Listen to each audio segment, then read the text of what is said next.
Hello. Hello. Love. No. Love. Or as the Spaceballs do. Although I will say love has a certain je ne sais quoi to it. I'm having technical difficulties. Sorry. Even though I didn't care for the movie all that much, I like the love better. I Barbarella will and always have a nice little place in my heart. So how's everybody doing? Hi. Good. Tired? Long time no been apart live, so it's good to be back live. Yeah, Brian, you've been gone a while. We missed you. We cried a lot. And I missed it. Aw. But Brian's very diligent about sending his videos in, and we love it, and we love him for it. I know. I love a Brian review. I may be combative and disagreeable. At least I'm professional in getting my opinion in. This is true. This is true. Very good. So Krystle is off tonight for her birthday. I saw her in San Diego at Comic-Con, and she told me at least 4 times that she wasn't going to make it for her birthday celebration. I think she's in Turks and Caicos or something. Oh. Happy birthday, Krystle! Happy birthday, Krystle! Starr's 22nd birthday. I was wondering where she was. It's pretty wherever she is. Yeah, she was. We had a good time in San Diego at Comic-Con. We had a party. And how were the for those who weren't there this year? How were the crowds this year compared to previous years? It was crowded as always. I don't know if I noticed it being much more crowded than usual. I will say, having this was my 3rd San Diego. First year was coming right off of the pandemic. I thought that I didn't have anything to compare it to, but looking at it this year and also the year following the SAG-AFTRA strike, I thought that there was a lot more. I mean, like to the point where it's like difficult getting into the doors in the morning, you know, like everybody this way. If you do not have a badge, please do not come this way. So pretty much, Ralph, pre-pandemic kind of levels. Yeah. Well, back to normal. It was a good show for us. Good show for a lot of people that I talked to there. It was a madhouse in general. Yeah. Well, let's hope that they have it again next year there, because I know they're in the middle of negotiations. They're not going to lose that site. I don't. I honestly don't know where else they could do it within the state of California. No, they had talked before about moving it to Las Vegas, but but that would suck. Yeah, it would. It would. As much as I love Las Vegas, I don't think Comic-Con would do all that. Comic-Con airship, no state, just above all of them in the cloud. Comic-Con cruise. Yeah, actually, there is one. I know. Brian, didn't you do one? Well, that was a View Askew cruise, so it was like a Kevin Smith boat. But there have been attempts at a comic cruise. I know one of them had to cancel because of I don't know what, but one was being planned that got canceled. So that's something that is always so sketchy as to what do you bring on board, where do you bring it, you know, that kind of a thing. I know that San Diego was talking about going to either Orlando, Chicago, Dallas, Vegas, like you said. Usually the top 7 largest convention centers start clamoring for it because it needs such a large space. Yeah, I don't see it. I don't think the city, but here's the thing, the city of San Diego really goes all out, like the restaurants, the hotels, all sorts of crazy attractions and outside the venue kind of events. While you go to other events in other cities, once you leave like the 2 or 3 block area where the convention itself is, you're back in the city of wherever you're at. Like New York Comic-Con, for instance, you know, everybody comes in, cosplays. It's a huge event inside the Javits Center. But once you get 2 blocks away, people are like, hey, what's up with you, Spider-Man? Times Square's over there. You know, what's with the dress up there, funny boy? So it's the type of thing, though, that you could walk anywhere in San Diego and everybody knows why you're dressed up. Yeah. The problem, and the one thing that I saw as far as reading, it's the price gouging of the hotels that is leading them to think about moving it, and they certainly do gouge the hotels. I don't want to talk about hotels right now because I'm still angry about how we got pushed further away from the convention center than we've ever been, even though it's our 18th year going to Comic-Con. You got your steps in, fresh air. I did get my steps in, that's for sure. Would you say that your trip was a nightmare? Let's bring this back. Let's bring it back. I guess we should talk about the movie. The Nightmare on Elm Street. 1984. Everybody welcome Sarah to the show. She was on, I don't know when, a while ago. Oh, yeah, it was a long time ago. Was it the John Wick episode or the Drive episode? It was John Wick. Sarah, what's your official title? So I can only, because I really don't even know what are your official title. Hey, Girl Friday. I manage the website. Sarah is Atlas. She holds up everything. That's very kind. Yeah, and Sarah does a great job, and we love having her in the office. She's also our resident horror slasher expert. Yeah, she made sure to tell me this. She needed to be on for this episode in particular because it's your favorite movie, or it's your. It is my favorite horror franchise. I saw it when I was 10, and it like changed my life. 10. Not suitable for a 10-year-old. No. No. I don't feel like it was. It was the 80s. We were neglected. I was already graduated from high school, and it wasn't suitable for me. It scared the living shit out of me going to bed. So, just for perspective, how many do we know the size of this franchise? Like, how many movies, how many installments, how many reboots there have been? I did not count. There are 7 in the original franchise, and then there is Freddy versus Jason, and then there is a reboot with Jackie Earle Haley from like 2010, but that was garbage. Right. I've never seen any of the other ones. I did see this one when I was also, I think, 9 or 10, and it also scared the crap out of me. And this time around, it did not scare the crap out of me. But it was an enjoyable enough watch where you can get to. But I saw it when I first saw it when I was 9. I probably haven't seen it since, so I didn't remember much of it. Anyone else want to go? Yeah, I will agree with you on that one. I saw this probably 15 when I was 15, 16 maybe. I was 14 when it came out. Didn't see it in theaters, saw it at someone's house on VHS. Probably not the best way to probably watch it. But at the time it was interesting to watch. Did it scare the hell out of me? Not really. It was kind of goofy in certain parts. But it was cool, certain things that were done for that time, like, the blood coming out of the bed after, spoiler alert, our boy Johnny Depp gets taken away. The blood was incredibly cherry red. It was definitely straight off of a ice cream kind of shop kind of blood. But this was a thing that made Wes Craven and made a huge and lucrative franchise. So as far as previous experience, I did the same thing. Watched the first one. It's enough for me. Yeah. I watched it in my 20s when it came out. And as much as I loved horror films, it's like, they each had there were definitely a handful that left an impression and did scare me that I wouldn't want to watch them again.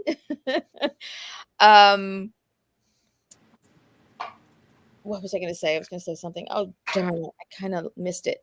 But yeah, definitely watching it now. I mean, it obviously didn't affect me in the same way because I know what goes behind making these things now. I probably have watched some of the other ones, but it's not like I would, bring these out to kind of watch them, even though I enjoyed them. But the last time I probably watched this, and not in its entirety, but in pieces, I was at my manager's Halloween party last year, and so he had many of these kind of looping through the night. Yeah. I mean, I definitely can see that this is also the fact, like, legacy wise, this is, I know I've talked about it before, but like the Mount Rushmore of horror, like Freddy's definitely up there. Jason's definitely up there. I can see how this has basically, ingrained itself into our pop culture. Although I will say one thing, I had a professor in school always say that, like, once they start appearing on lunch boxes and t-shirts, they're not scary anymore. Like, for the longest time, the Universal monsters, Wolfman, Dracula, Mummy, they were the bee's knees. They were horrifying. But as soon as kids start, the bee's knees, they were swell. As soon as the kids start dressing up as them for Halloween, or, they start getting them on your thermos and lunchbox, they start kind of falling out. And then I guess the slashers come and they basically rejuvenate everything. And now you've got all these, a new catalog of like horrifying creatures. But then the same thing kind of happens again. And now they're fighting each other in crossover movies. Now kids, are going out to Halloween with like the gardening tools or whatever he's got for fingers. So it's definitely like up there. I had never seen it before. Just to let you know, like, my threshold for scary movies growing up was Wizard of Oz. Like, oh no, what those monkeys and that tornado. My mom knew, like, okay, that's enough. I'm not even gonna we're not even gonna test the waters anywhere else. But that being said, going back and watching it for the first time today, I had only ever seen The Simpsons, and that's how, like, a lot of my pop culture. I don't know if you can see the. There we go. Yeah.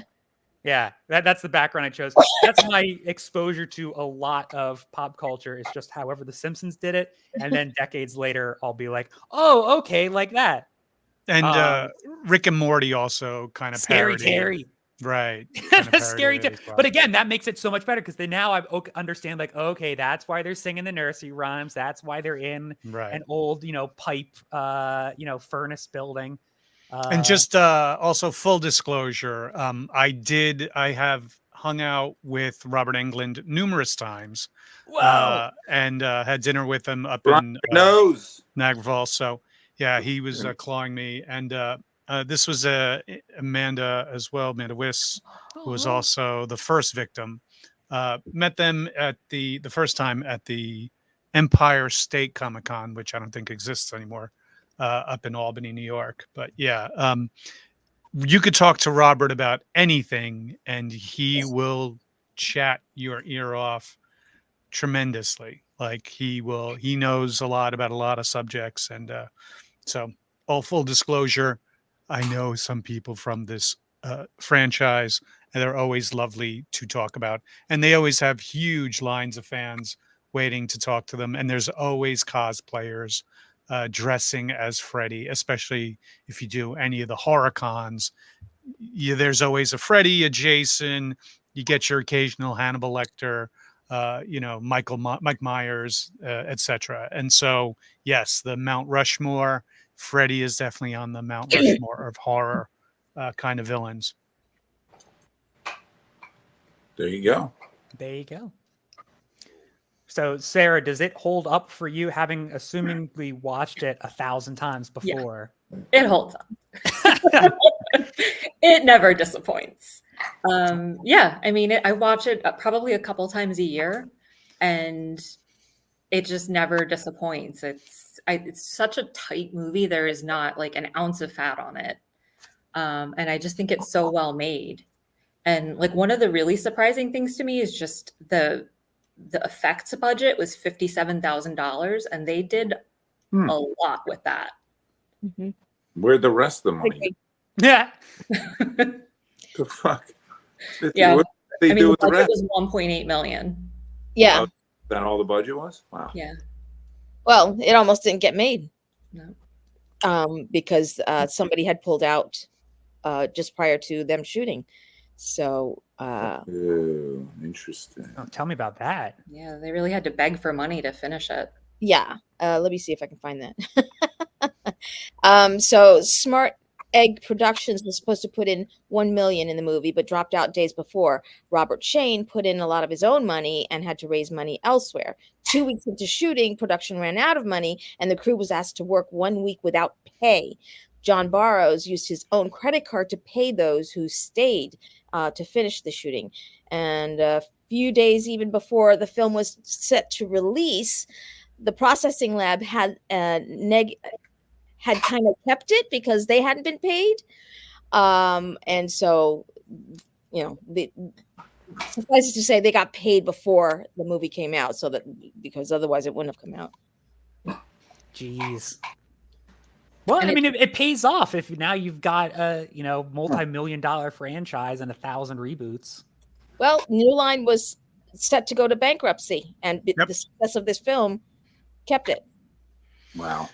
Yeah, and then they made a ton of money, so much so that when the Peter Jackson's Lord of the Rings wanted to do their version of Lord of the Rings, New Line stepped in and put a ton of money to back that as a gamble, once again, that may have bankrupt them if the movie didn't become a success as it did. So it wasn't the first time that New Line put a lot of money into a franchise, hoping to recoup.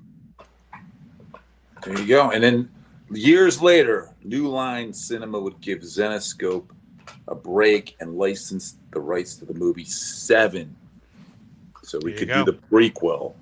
There you go. Full Good for circle. New I Line. was just gonna say. Good for them. But that's not going to influence my opinion of the movie. That's fair. Well, let's get into the nitty gritty. Let's start talking about the plot. And as I was talking with Sarah this morning in the office, I was saying plot wise does a lot better than Hellraiser. Like if I had to compare this movie to another one that we've watched so far this year, it would definitely be on Hellraiser tier. But I think the fact that this has a little bit more of a story, a little bit more of a okay, let's see what happens to this girl, or let's see what happens to these this couple, Yeah, I would agree. It's like it at least had something to build off of versus Hellraiser, where it was just kind of like, oh, let's create this thing. But this the ending, not sure I was really crazy about, because it kind of leaves it very open-ended. But at least the story was there. Was it well written? I don't know.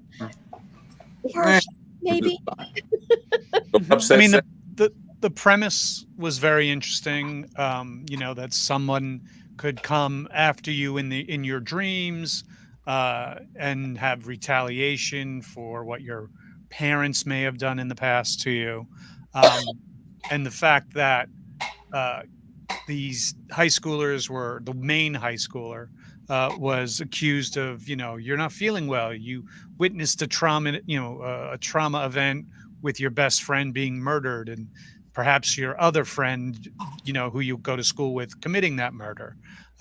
It was that part of it was like, all right, that's really cool.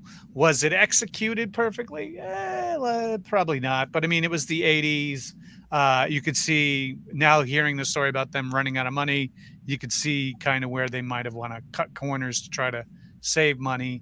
But overall, the storyline was plausible in a sense of, okay, I'll go along for this ride. Yeah, and definitely, I don't know, a little bit more, I guess, because you have a little bit more of the ensemble too. Like, all right, you got the girl that gets killed first. You've got the, the kind of scummy, like, hey, it's a party now, I'm gonna come in while your parents aren't home. Boyfriends. Yeah, there he is. I will say they had some great one-liners. They made a joke about his size. I can't remember what, but I remember being very big. It's funny because I know I've met Jesu, and I've met him on several occasions, and like I didn't recognize him. Even going in and watching it again, I was like, where was he? And then I saw is like his character name, and I'm like, it did not look like him to me. Wow. Yeah, is he in other stuff? No, he hasn't been acting in quite some time. He's actually a spiritual teacher. Like a coach? Yeah, yeah. Wow. And Yeah, because definitely didn't recognize him. Johnny Depp's like the only one that I would have been like, oh yeah, I've seen him again. Right. Robert Englund. That was his first role. And I saw it at introducing Johnny Depp. Yes, wasn't that funny? And I tend to wonder, was that like that in the very beginning, or did they fix that once he became popular? But I remember seeing in there that he was always asking to make sure that he was coming across. He was very insecure about his performances, and honestly, I feel like he was the best. Yeah, nothing against the like the last girl, whatever her name was. Was it Tina? Whatever was it? Was it Tina? It was Tina, right? Oh, Nancy. Right? Nancy. Tina's the first girl who gets done. Listen, I don't even know. I know that I've been calling Johnny Depp. You are in so much trouble. What are you gonna do? I'm gonna come over to this side of the office. Either way, Nancy. Nancy's acting. Go ahead, Noah. Nancy, I thought that she was just getting a little like I don't know. I probably couldn't do any better, but it was just getting like, how many times can she tell these parents? Oh my gosh, that was the other thing. It was like, yo, you're screaming in a house that's on fire and you're breaking the windows and your dad's right across the street. Now, whether we say that was a dream or not. Yeah, like, that's what was confusing. Was that all a dream? I don't think so. Okay. So, all right, Sarah, we need to know. The original ending, she was supposed to wake up and realize that the entire events of the film had been a dream, but the producers forced them to change it and make it more ambiguous for potential sequels, which is why we have that weird kind of ending. I thought it was Newhart ruined it for them. If anybody knows the famous ending of the Newhart show, where is that the one where dream? It was, yeah. But I think that's kind of makes a lot of scenes ambiguous in the sense it's like, all right, is she dreaming here or is she not dreaming here? There are some that like it's a definite dream, but then there's that instance where sometimes you'll think, well, is that a dream within the dream? Mm-hmm. Yeah, it's very confusing there. I feel like that's when Leo Inception was less confusing than this. Dream within a dream within a dream. I don't know. Yeah, that was what the ending kind of. I understood that they did that for effect, but it didn't really make sense to me. Yeah, and Wes Craven wishes, unless that was a dream. Yeah, he didn't want to cave. Like he regrets caving and refilming the ending because it doesn't seem to fit with the rest of the movie. But I gotta say the ending worked. Lazy. It worked. It was fine. It was like a surprise 80s. I feel like it was just so disjointed.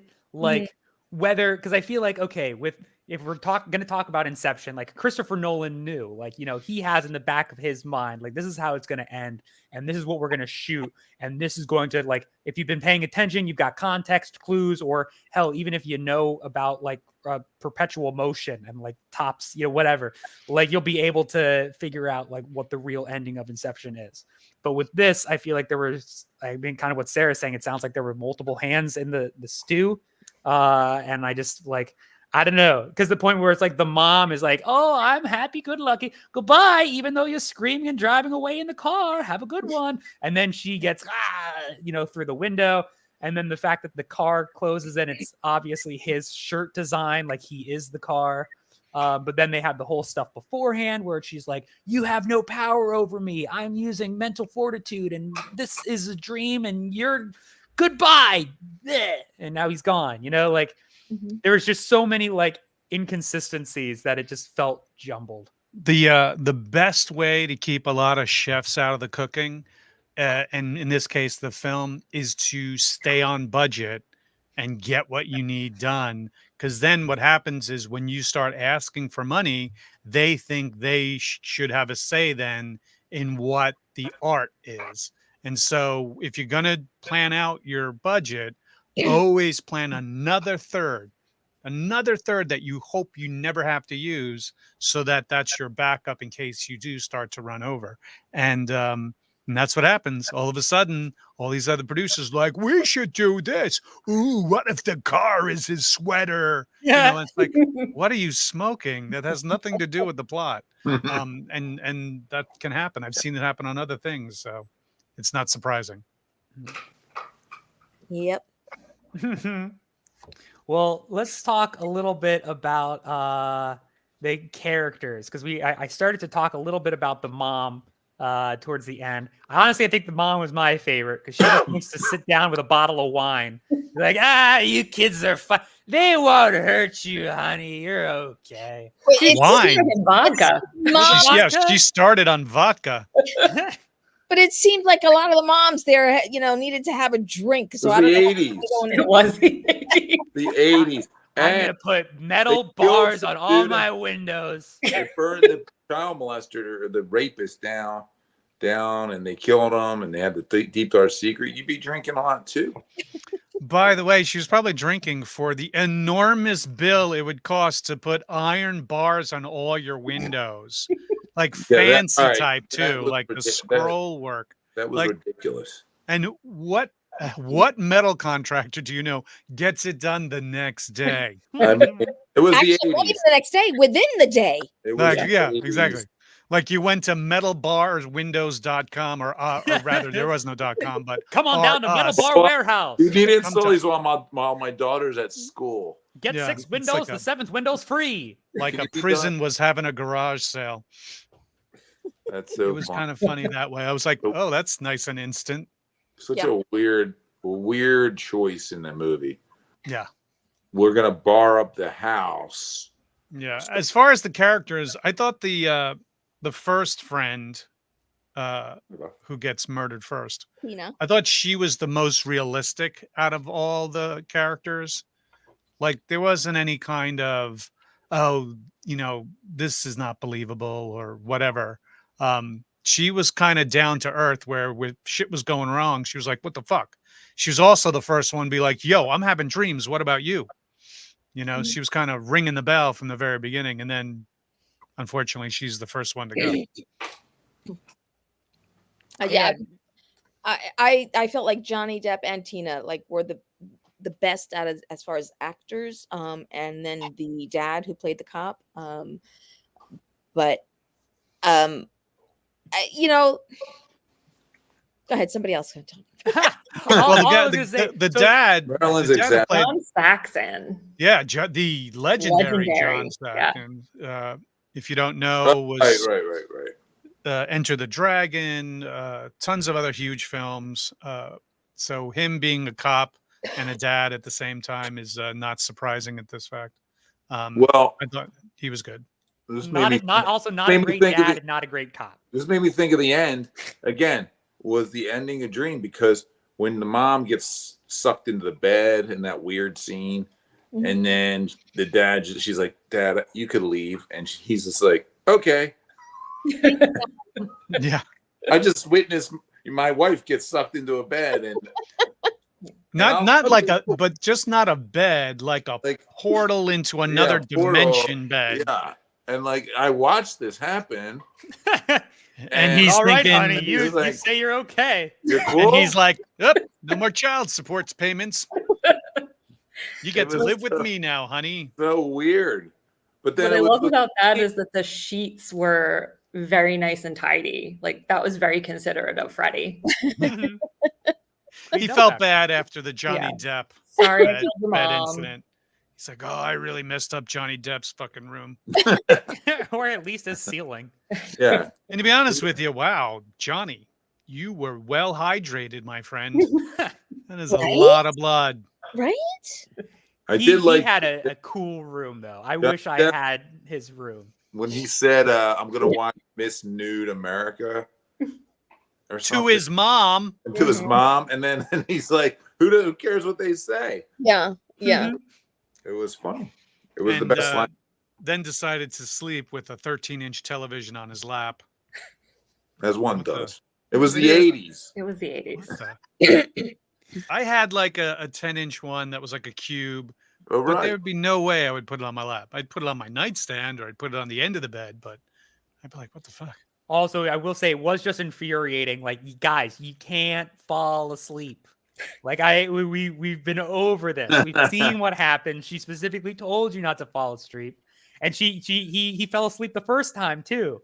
Yeah. And she that's wakes up. and that's why in the 80s Jolt Cola and No-Dos was invented. To be fair, he never really had any scary dreams. So he is probably like thinking this chick's just nuts. I don't know, but He said he was having.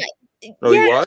Yeah. Yeah, but they Like, just he didn't they do it. never really Wow. kind of delved into it though. I thought he wasn't. My fault.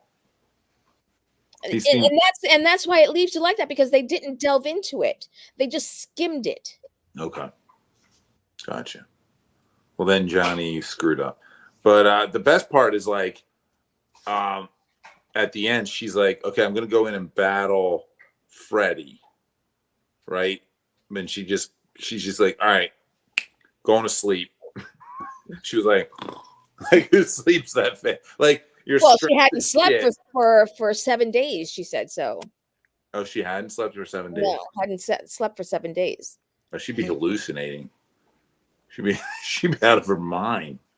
No wonder that all happened. Okay, fair enough. I also did like the dad that's just drinking beer and looking at her from the window and be like, I don't want her hanging out with my son. Keep him away from my boy. Yeah. This is kind of random, but like one of the things I've noticed about a lot of 70s and 80s movies is that all of the parents look way too old for the age of their children. I think that's just how people look then. They just looked really bad. That thing where like parents they looked older. Like there was a whole thing on it. Yeah. Well, there's also That guy was like 38 when he played that role. right. He looks They like were he's also 55. right. The kids were usually in their 20s. The actors who were playing high schoolers. Right, Mm. right. I mean, 90210 was notorious for that. Yeah, Yeah. but you're TMZ. looking at like the 90s and the 2000s where it's like the parents looked way younger than normal as well. So It's true. Was there any other characters that people hated, loved to hate, hated to love? I mean, Fred. We didn't really talk about Freddie, but he was fine. I didn't. I loved I don't Freddy. remember him Fine. fine. Like I don't know what was so like. He was. What was I he? liked him. He was a little Looney Tunes. What was I his- liked his kept cutting. monkey. Yeah, he cuts his fingers off. He's very excited His- about that. His monkey, loping down the back alley after her was kind of like, well, that's a weird Yeah, take. it was an interesting choice. Yeah, it was definitely an interesting choice. And what's crazy about Freddy is that he gets way campier in every subsequent sequel. So by the end, he's just like a total buffoon. But even like I might need to watch the ending, the last one. I mean, this is straight out of Looney Tunes. You know, Bugs Bunny coming out from behind the tree, but you can't see him on the other side. Oh yeah. Yeah. Well, it's a dream. That was the other thing. Shockingly is the Dreams- most restrained. The dreams didn't ever feel like dreams. Like that's the thing about it. Like I feel like I don't know what the sequels were like, but like if you remade this today, it could be done so much better. You rather have like Tony Soprano walking on the boardwalk. Yeah, like some weird shit going on. Like you're in a dream. Like I don't know. Like Inception with Freddy. well, I guess it was more of a Freddy getting into their dreams and into his environment. It's fair. Is it being a dreamlike state for them? Yeah. I think they were, the part of it was that they didn't recognize they were in dreams until Right. they showed up. Right. Mhm. And I think also, if you were to reboot this today, it's a funny thing because Jigsaw from the Saw movies kind of took the place of that someone's coming after you in your nightmare-y kind of feel thing. Let's play a game kind of thing. And Ghostface, that kind of thing. So, when you see this kind of character go into multiple movies, and Hollywood is all about, let's duplicate that other guy's success by just tweaking some things left and right. You can see where this kind of action of, call it buffoonery or whatever, starts to get this this type of momentum to see more and more craziness. Yeah, no, you're right. It's definitely like a toying aspect, like I'm gonna play with my food before I eat it kind of thing. Right. Yeah. I mean, and you kind of tend to wonder, it's like, all right, was this him just like after all these years, it's like, why all of a sudden is he getting into people's nightmares? Is that revenge? So, I mean, maybe that would have been nice to actually have been put into the plot. It's like, as to why all of a sudden, after so many years of him being killed, and what age was her Nancy when all this happened? That the mother and all the other parents killed him. Yeah, that could have been like a better, like, oh, he said he would come back on the 13th day of the year. And it's the 13th now. What character would that be now? That's the old man in the neighborhood that knew what was going on. You better watch out for that Freddy Krueger. Weirdly enough, whenever when I'm going to talk about Nightmare on Elm Street or Friday the 13th, I have to kind of like sit because it's like I will cross them. Yeah. And not that they're alike in any way, but it's like wait, it's no, Nightmare. I'm talking about Nightmare. I do think that maybe, like, do we know off the cuff when Friday the 13th came out? It came out a little bit before. So I think it was. I thought Friday the original was like 79, I think. Let me look.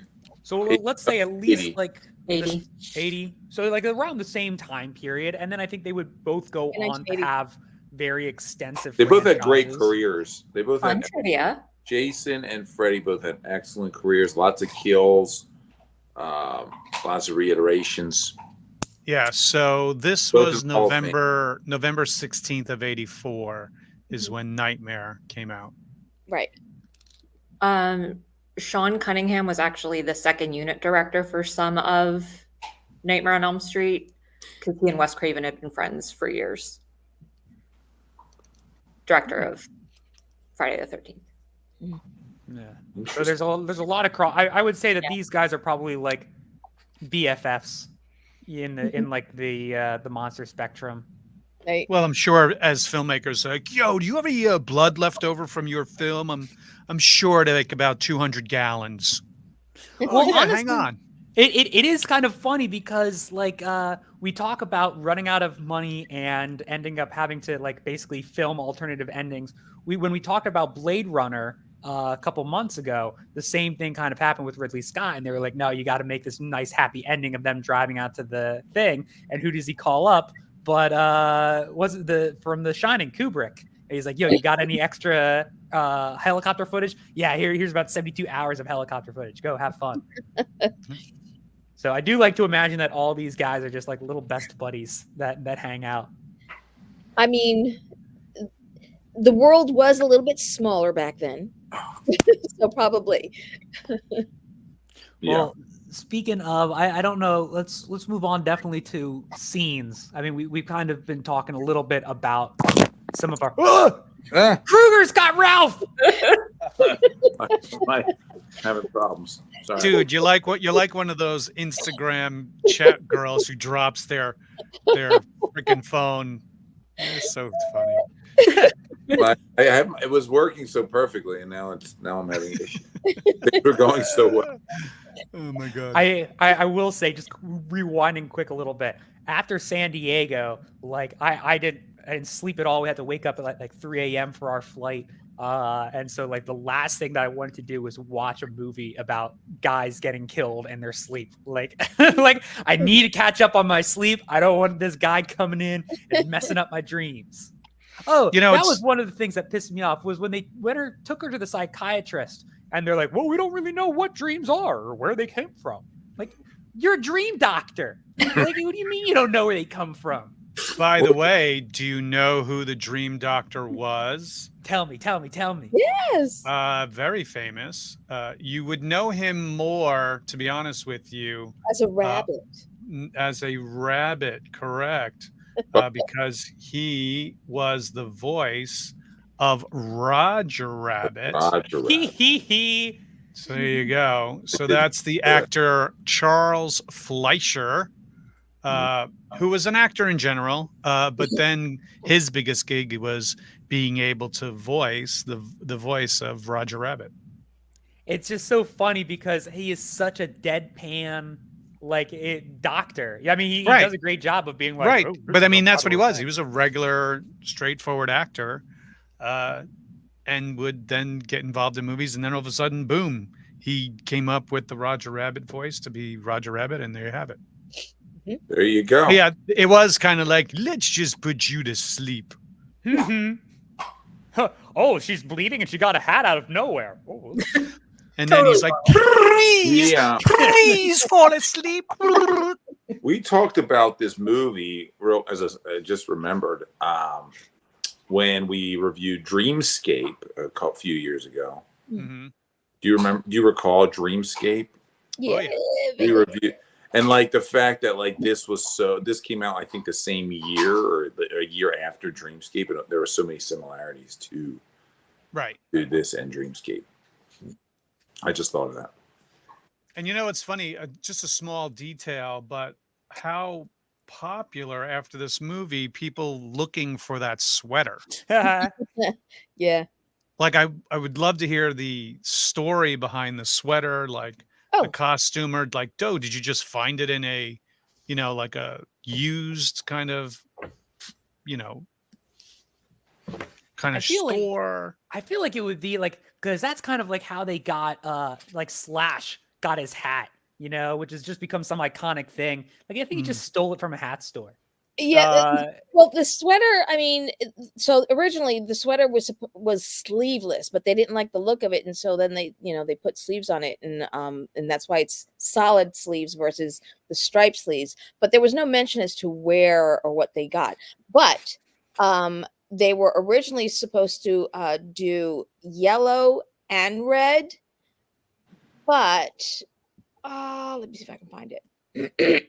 While you look for that, let me say that the only thing scarier than a sweater is a sweater vest. So the fact that they did not go with the sweater vest is shocking. Well, then he wouldn't have been a janitor. He would have been the principal. Yeah, just... There's something about red and green being, I don't know, something to do with the dream state or something. Damn it, I'm sorry, I can't find it. I believe you. Let's say that red and green is creates nightmares. Statistically proven.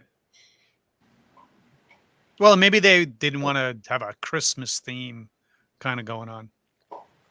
Well, that's what wound up happening, though, more Christmassy. Right. So now been the argument would be, is it a Christmas movie? No. I assume is it a Christmas movie? I assume Sarah will know this, that there have been flashbacks in the sequels, like showing Freddy before he was burned. Yes. Okay. Because I would have thought that would have made it to this film, but clearly it did not. But I imagine after 7 of these things, they ran out of ideas. I don't think they were anticipating him being such a phenomenon because he's only in the movie for like 7 minutes. Oh, really? And when they filmed the sequel, they actually tried to do it on the cheap by just having somebody in a Freddy mask. But it didn't work. And so they brought Robert Englund back, and then he just became the phenomenon. Right. Interesting. And he's also like, he's just phenomenally gifted as an actor and is classically trained. So I think once they realized like we've got a really good guy here, we can let him dig into the character more. Right. Speaking Oh my of digging God. in, Ryan, no! Ryan, are you okay? Okay. So, did anybody have a favorite scene or a least favorite scene? Favorite is the Johnny Depp bed scene for me. It's a pretty good scene. I don't really have one. I think for me, like I remember scaring my sister and her boyfriend. So my sister's older, but I was like 10, and they were in the basement, probably doing things they shouldn't have been. But they were in the basement, and I decided I'd turn off the lights and scratch the walls and say Tina over and over. So and they got really freaked out. I mean, they were probably like 15. Yeah, so I think like that scene when his arms are super long for no reason. That was just a scene that I don't know what's so good about it. It's really not, but it just reminds me of when I did that for some reason because he's scraping the side of the wall with his glove. Anyway, that's my favorite scene, I guess. There's not a lot to choose from. Sorry, Sarah. Yeah. Poor Sarah. Guys. Got brought onto the stream to get destroyed. You're all wrong. You're all wrong. Why don't we does anybody else want to mention a scene, because we should move on to rating this since we're running. Well, we didn't. What did Sarah pick? Yeah, Sarah, what is Gosh, it's really hard, but I think for me one of the creepiest ones is when Nancy has the dream at school the next day and sees Tina in the body bag. Right. I thought that was a really effective, creepy scene. That was pretty effective. Yeah, that holds up a little bit. That's a good effect too, when she's just laying there and then her legs go up. Yeah. And then she gets pulled off. There were, just to kind of jump in and talk about, like, I know that we were saying like the special effects were I was pretty impressed. I know that they did it for the budget, but when Tina, the first girl, gets killed, and then she basically goes all over, like that right there. Yeah, that was pretty cool. I feel like the effects for that time period, pretty well done. Yeah, especially for the budget. Yeah. So, like, it definitely left me asking, like, how did they do that? You know, and like any time today, you could just be like, okay, CGI. And like, all right, I imagine that there's some wires involved in this somehow, but to just go from like, it's just great contorting and like wiggling and stuff. It was like, I'm not expecting her to go from rolling on the bed to, whoa, shit, there she goes. right. There you go. There's your blood applicating. And then they used the same set for that scene and for Glenn's death scene because they built a revolving set. And things didn't go great when they filmed Glenn's death scene because they weren't really considering how once they started pouring the blood, they didn't think about how that would impact the set revolving. So it ended up just like going really fast, and the guy pouring the blood ended up getting electrocuted. Oh, did he like survive? He did survive. Okay. Yeah. It's Sarah. That's so shocking to hear. Oh, boo. That's two. That's strike two. What? The wall stuff too was, I feel like that's an iconic kind of scene. You know, they used spandex for that, like underwear, just all tied together. Yeah, just spandex them together. I need 400 pairs of Hanes. Stack. Where'd all the money go? Spandex was used for more than underwear back then. They use Spanx. And then, of course, the bathtub death. I was surprised that they were able to get away with that because it was very risque, if you ask me. Well, what are you Different gonna time. do? 80s. What are you gonna do? Yeah. I mean, but overall, the effects on Robert Englund, the burnt skin and whatnot, I thought it was very well done in that sense. There's even like really quick ones too. Like he lifts up his shirt, slices his stomach, all the maggots come out, and then he closes it back up. Boom, right back to back to Right. business. Or I'm just like, He really liked to do that to himself, like cut things off himself, and he really got into that. I think it was the Look flex. Look at my maggot pouch. It was kind of like, yo, what you want to try and hurt me? What are you gonna do? You can't do that. Can't do this. What else you got? Nothing. We got a sledgehammer to the face, to the stomach. Yeah, and then you're right. But then when he comes into the real life, he's like, Nice. Home Alone traps. No. It was a little campy. How this high school girl went around to set all these different types of traps was kind of a little like, like I know mom was inebriated and probably passed out on the couch by that point, but there's drilling involved. Well, yeah, that sledgehammer was very elaborate, but I slipped on a Hot Wheel.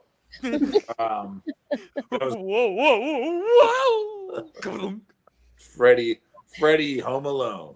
Okay. we get to the ratings, please. Yes, let's get to the ratings.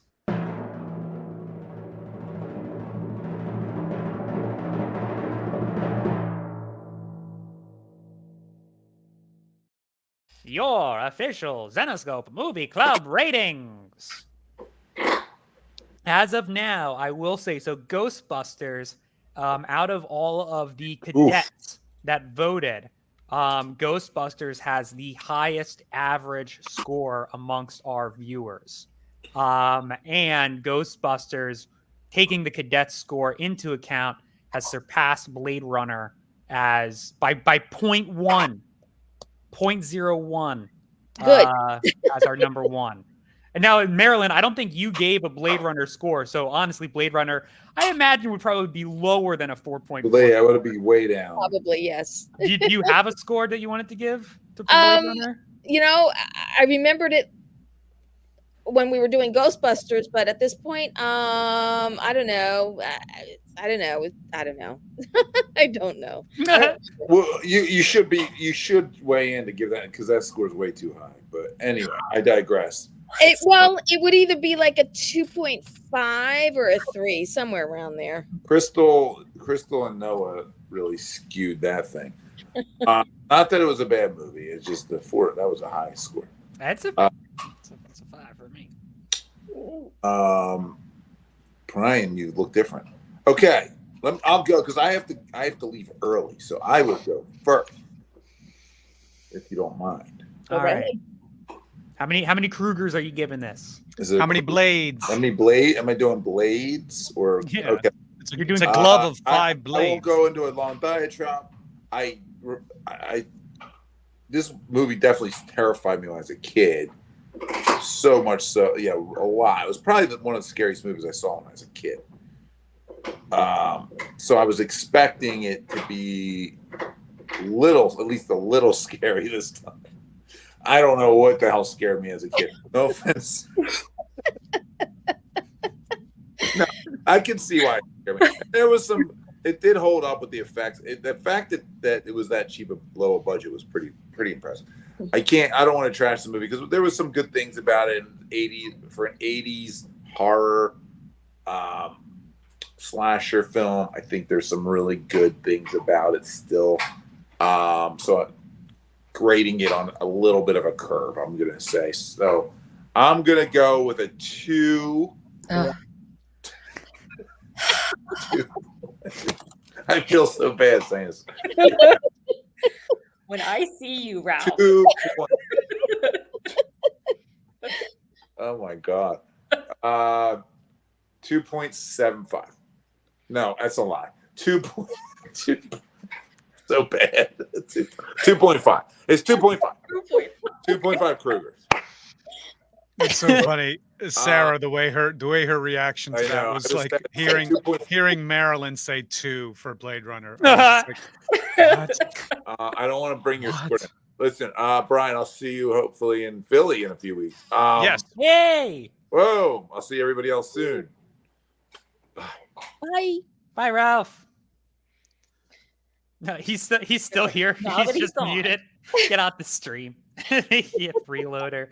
All right, so I got a 2.5 Krugers from Mr. Ralph Tedesco. What do you guys? How do you rate it? Sarah, do you go? Oh, okay.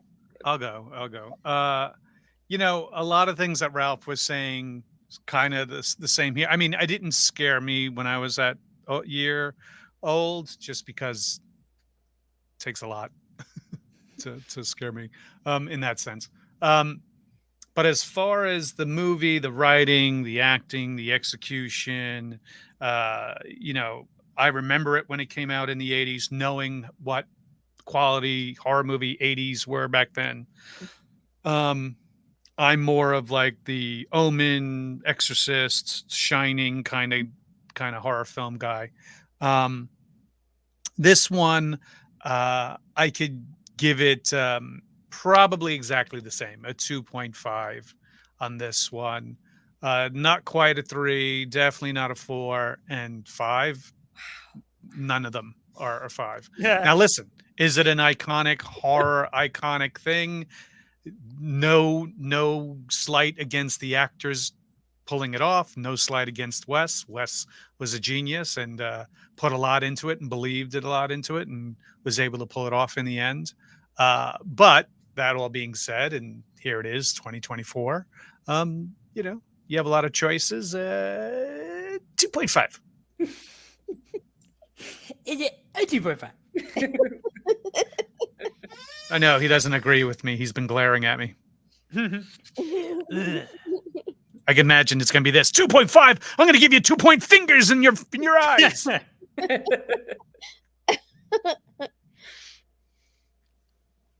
Marilyn, Sarah. Do you want to go first, Sarah? It's a Unless 5 Sarah Krugers. wants to save the rating by going last. No, it's fine. It's fine. I realize I'm outnumbered here, and that all of you are terrible. To an extent. Then Sure. she wonders why I never mind. It's 5 Krugers for me. I mean, this was like an iconic movie for me. So 5 Krugers. yeah. But I totally get why it's not everybody's cup of tea, because when you see something at a very young, influential age, it's definitely going to have more of a nostalgia factor than it does for you guys. Yeah. Marilyn. I mean, even though I was in my 20s, I mean, there still can be some nostalgia there, though. Yeah. And I mean, considering that I was in my 20s and it did scare the crap out of me, because it did. And like the whole Friday the 13th series, the Nightmare on Elm Streets, Jaws, even, and not having to go in the water. But, it still has nostalgia, and I can look at it and see it from a different point of view. Yes, some things kind of hold up, and that's as far as like the whole special effects, considering the time that it was made and the budget that they had. But in the story, sure, there was a plot there. The writing could have been better. I just felt like there was no thought behind some of the writing, and then there was some thought behind some of the writing in some respects. But for me, I'm kind of torn. I think I'm going to give it a 3. Ooh. That's I still have a more question. Krugers than we've been seeing. You said something really interesting earlier, Marilyn, about how knowing how these movies are made, it sort of impacts whether or not it scares you. Do No, Find that happens a lot, or is it? no. I mean, because there are movies now that can still have an impact on me as far as fright factor or suspense and all that kind of stuff. You know, it's just that as someone before being an actor to someone after being an actor, it's like you kind of know some things a little bit differently. You kind of see things a little bit differently, is what I want to say, I guess. Yeah.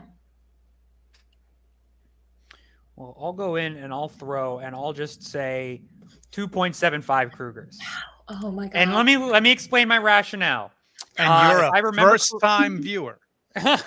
First time viewer. And granted, I watched it in broad daylight on my tablet. So the viewing experience probably did not do it justice. You know, I should have been watched in a theater in the dark, you know, probably a little spookier weather. Just a bigger TV. or a bigger TV. However, I think if I'm not mistaken, I gave Hellraiser a 2.25 and I gave Neverending Story a 2.5 or vice versa. I can't remember which. However, I can say that I liked it significantly. It was not as difficult for me to get through this as it was for me to get through Neverending Story. And there were moments when I was watching this where Sarah can attest. I went, "Oh shit, that's cool." And I went back and I rewound and I was like, "How'd they do that? Okay, oh, that's pretty cool." You know, I didn't have anything like that in Neverending Story. And I didn't have anything like that with Hellraiser. And I definitely felt like this, in terms of substance, had a little bit more to offer. Marilyn, you made a good point, kind of how Jaws would make people afraid to go in the water. My mom always tells the story when she saw Jaws. She watched it with her legs up like this, you know, because she didn't want somebody to come and bite her ankles off, you know. So the fact that people were afraid to go in the water, and I imagine after this, you know, you can't stop from sleeping, you can't stop from dreaming. That's a very vulnerable place. And so to make a movie where, okay, yeah, you can't get, you basically you're stuck, you know, he's going to come and get you in your dreams. I think that's a very real fear that you can instill in people. And I think to this day, it's carried on. So I can absolutely 100% see why this movie was as iconic as it is. At the end of the day, not for me, but super duper cool. And be like, yeah, I'd watch this again. Hell yeah, he cuts his fingers off. All right, yeah, I can behind that. Flipping around, driving up on the walls. Cool stuff, yeah. I would love to have heard Krystle's take on this, because she's, you know, sometimes she's really into the 80s kind of movie, kind of horror thing. And then sometimes she's like, yeah, this just wasn't for me. So it'll be interesting if she eventually watched this and comes out with the next time we're here to see what her opinion would have been. Yeah. So what do we have for the covers? Ready? Covers. Yeah. Mr. Elias Chatzoudis killing it. Nice. I also really like the background too. You've got like headlights, you got the car, you got all that red. And actually, I will say one of our lovely viewers mentioned that Craven supposedly had read the red and green was the most difficult color combo for the eye to see together. When we were asking before as to why the sweater choice. I couldn't find it. All right, I'm trying to find the logo. That's usually my Where's Waldo. Oh yeah. Is the logo anywhere? I don't. I don't know. Maybe you'll have to buy it and get a closer look. Zenescope.com. But let's talk. Our next movie is going to be. Ooh, I'm excited. Weird Science. Weird Science. And is that so? I've never seen the movie, but is that Oingo Boingo's Weird Science? I believe it is. Hell yeah. From my heart and from my hands. Why don't people understand my intentions? Exactly. I love Oingo Boingo. That's my band. So I'm very excited to see the origin of the song. Do you guys have anything to what's the date on that show? According to this, and you know, it could always be subject to change. 28th. August 28th. 28th. Okay. Sounds good. If it sounds good to you, sounds good to me. So, what does everybody have coming up? Not until October, which would be ChroniCon for those View Askew aficionados. Where's Right Chronic on. Con being held? New Jersey? Rosemont, Illinois. You would think, right? But we wanted to make it easy for the fans. So people on the East Coast and the West Coast, what's the best place to do is Chicago or St. Louis. And so we picked Chicago. The same producers who would do a con called Astronomicon. These are the producers who are producing this along with Kevin and ZSC and a few others. So that'll be in October. I'm going to be this Friday. I'm going to be in Red Bank, New Jersey. I'm one of the panelist judge for Jersey Shore's Top Comic, which is being held at the Vogel in Red Bank, New Jersey. Doors open up at 7. Come on by. We have Vinnie Brand, Jeff Norris are the other judges, and our host is the incomparable Chris Covert. It's going to be a lot of laughs, a lot of fun. And we're going to crown the 2024 Jersey Shore Top Comic. And then I have a bunch of shows coming up. This August 10th through 11th is the down in Kingsport, Tennessee, is the Smoky Mountain Fan Fest. There's a bunch of View Askew people going to be there for that. August 16th to 18th in Uncasville, Connecticut at the Mohegan Sun for Terrific Con. And then, as Marilyn has mentioned, in October 11th through the 13th at ChroniCon. But you guys here at Zenescope, I'm going to be part of your Philly VIP event. I'll be coming down for the 24th event there in Philly. Go to Zenescope.com VIP events for more info. The website that our own Sarah is taking care of. And announced this week, Kevin's new movie, 430 movie, coming out in September, I think September 13th. I show up in the trailer. You'll see me in that.